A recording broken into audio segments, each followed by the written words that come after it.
अचानक से मेरे कमेंट बॉक्स में क्वेश्चंस की बाढ़ आ गई कि क्या सरकार LTCG long term capital gain tax जो 10% है इंडिया के अंदर में भी उसको बढ़ा के 30% करने वाली है। मैंने कोई ऐसी न्यूज़ सुनी ही नहीं थी। अचानक मैंने सोचा ये क्या हो रहा है और फिर से क्यों हो रहा है, क्योंकि 2022 में भी ऐसा हुआ। 2022 में भी ऐसी हवा चली थी कि एलटीसीजी 30% इंक्रीज होने वाला है, कुछ नहीं हुआ, कैंसिल हो गया, चीज़ें बात दब गई नीचे। 2023 में फिर से ये बातें उठी मीडिया आउटलेट्स के द्वारा और 2023 में तो सामने से सरकार गवर्नमेंट को आके ये चीज़ क्लैरिफाई करनी पड़ी कि ऐसा कोई भी रेगुलेशन हम रेजोल्यूशन नहीं ला रहे हैं। जो पहले से टैक्स गेन है एलटीसीजी लॉन्ग टर्म वही रहेगा 10% ही।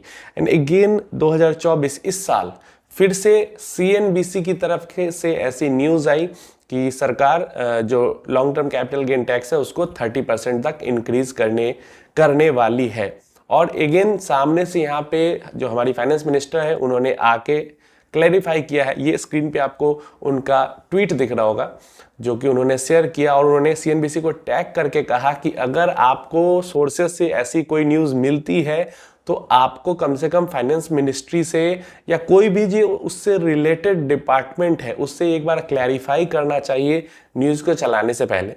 बट हमें सबको पता है कि न्यूज़ ऐसे काम नहीं करती है। न्यूज़ जो पोर्टल्स है उनको किसी भी सोर्स से न्यूज़ मिलती है और उसको वो आर्टिकल या वीडियोस के रूप में पब्लिश कर देते हैं। फैक्ट चेक बहुत कम होता है न्यूज़ का। तो सेम चीज़ हमें यहाँ पे देखने को मिली है। न्यूज़ बह गई, बहुत ज़्यादा वायरल भी हो गई न्यूज़ क्योंकि मार्केट से डायरेक्टली लिंक होती है। स्टॉक मार्केट रिएक्ट भी कर गया थोड़ा सा इस न्यूज़ पे, बट यहाँ पे फाइनेंस मिनिस्टर ने आके इस न्यूज़ को खारिज कर दिया है। न्यूज़ दरअसल एग्जैक्टली ऐसी थी कि अगर गवर्नमेंट जीतती है, जो अभी रनिंग गवर्नमेंट है, करंट गवर्नमेंट है, वो वोट से जीत जाती है और वापस से पावर में आती है तो वो 10% जो एलटीसीजी उसको बढ़ा के 30% कर देगी। एंड देन इसी चीज को फाइनेंस मिनिस्टर ने आके खारिज किया है कि ऐसा कोई भी कानून लाने के बारे में सरकार नहीं सोच रही है या इनकम टैक्स डिपार्टमेंट की तरफ से ऐसी कोई भी नोटिफिकेशन नहीं आने वाली है। तो पूरा का पूरा जो ये चीजें थी वो सिर्फ अफवाह थी, सिर्फ न्यूज़ ही थी, रियल नहीं थी। इस पे मार्केट ने अफेक्ट किया। एंड अगेन जो ये फाइनेंस मिनिस्टर ने आके यहाँ पे जो बातें कही हैं, जो सारी चीज़ें क्लियर की हैं, इसका अफेक्ट हमें नेक्स्ट ट्रेडिंग सेशन में जरूर देखने मिलेगा। मार्केट मंडे को मार्केट का मूड थोड़ा सा अच्छा जरूर हो सकता है इसके कारण, और थोड़ी सी अच्छी सिचुएशन हमें देखने को मिल सकती है। रीज़न क्यों है? क्योंकि 30% अगर टैक्स बढ़ जाता है तो डेफिनेटली ये बहुत ज़्यादा बुरी खबर है इन्वेस्टर्स के लिए, सारे के सारे इन्वेस्टर्स के लिए। एंड डेफिनेटली काफ़ी सारे लोग आउट ऑफ इंडिया मूव कर जाएंगे अगर ऐसा होगा तो। टैक्स बढ़ा देना, एक तो पहले टैक्स होता नहीं था long term capital gain tax, तो वो टैक्स लगा दिया। फिर डिविडेंड पे टैक्स नहीं देना पड़ता था तो वो टैक्स लगा दिया। अब जो टैक्स है उसको भी बढ़ा देना, 30% टैक्स इन्वेस्ट किए हुए पैसे पे, ये बहुत बहुत बड़ा टैक्स है। क्योंकि हम जो पैसा इन्वेस्ट कर रहे हैं, वो जो पैसा हम अर्न कर रहे हैं उस पर पहले भी टैक्स दे रहे हैं। और उस पैसे को जहाँ पे हम इन्वेस्ट करें, मान लो किसी कंपनी में, किसी बिजनेस में इन्वेस्ट कर रहे हैं, तो हम उस बिजनेस की हिस्सेदारी खरीद रहे हैं।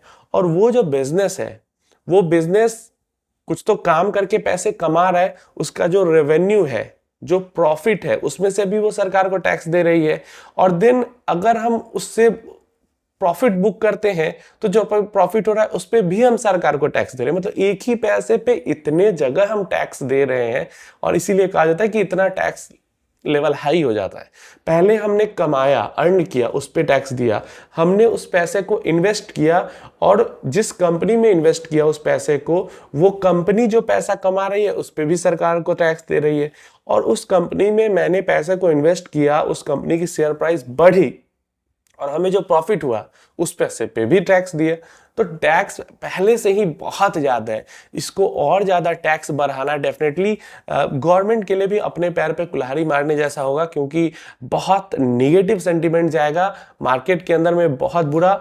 और सिर्फ न्यूज़ आ जाने से मार्केट के अंदर में करेक्शन में देखने को मिल जाता है। एक्चुअल में ऐसी कोई चीज़ आ जाती है तो एक बिग क्रैश भी हमें मार्केट के अंदर देखने को मिल सकता है। हम बात करते हैं कि अगर कोई अभी पैंडेमिक आ जाए तो उतना बड़ा हमें क्रैश नहीं देखने को मिलेगा जितना अगर टैक्स ब्रैकेट बढ़ा दिया जाए एलटीसीजी पे, तो जितना बड़ा हमें क्रैश देखने को मिल जाए।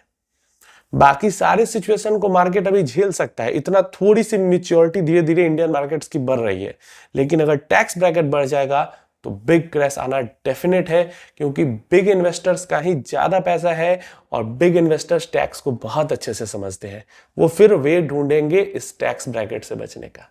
तो अभी ऐसा टैक्स बढ़ाने का सरकार का कोई मूड नहीं है। खासकर भाई अभी तो इलेक्शन चल रहे हैं, अभी कैसे सरकार टैक्स बढ़ा देगी, मतलब इतना ज्यादा वोट कट जाएगा उनका। तो डेफिनेटली ये फेक न्यूज था, यहाँ पे गवर्नमेंट ने भी क्लैरिफाई कर दिया।